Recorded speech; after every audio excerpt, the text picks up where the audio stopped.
Welcome back. This season, AgWeek is hosting a crop tour series with many field days and other events canceled by COVID. A few weeks ago, we gave you a look at cereal crops around the region. Now we're focusing on corn and soybeans. We'll start with Jonathan Knutson in East Central, North Dakota. I'm Jonathan Knutson on AgWeek's corn and soybean tour here in Hillsboro, North Dakota, in the heart of the Red River Valley.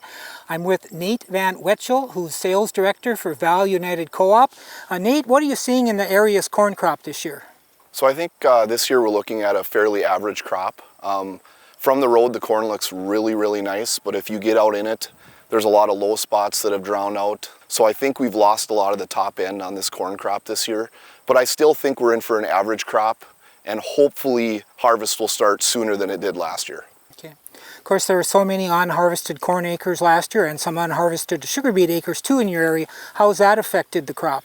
So a lot of the unharvested corn acres did not get planted this year. Those were the acres that went to preventive plant.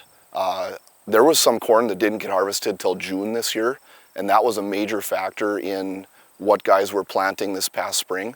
So our corn acres were down substantially in this area.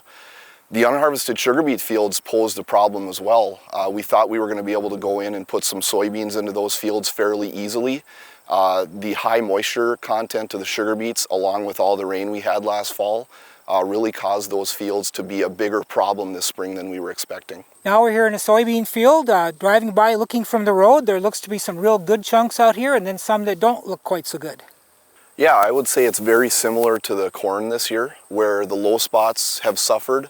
There is some potential in some of these fields, but if you walk through them and get a little closer, you see there's a lot of aborted flowers, whether it was the moisture issues or timing, where, again, I think the top end in a lot of these soybeans just isn't there like we need it to be this year. Still a fighting chance for overall yields to be a little bit better? I think we'll be at average and maybe a little above average in some places. I think the genetics these days are helping us in that scenario.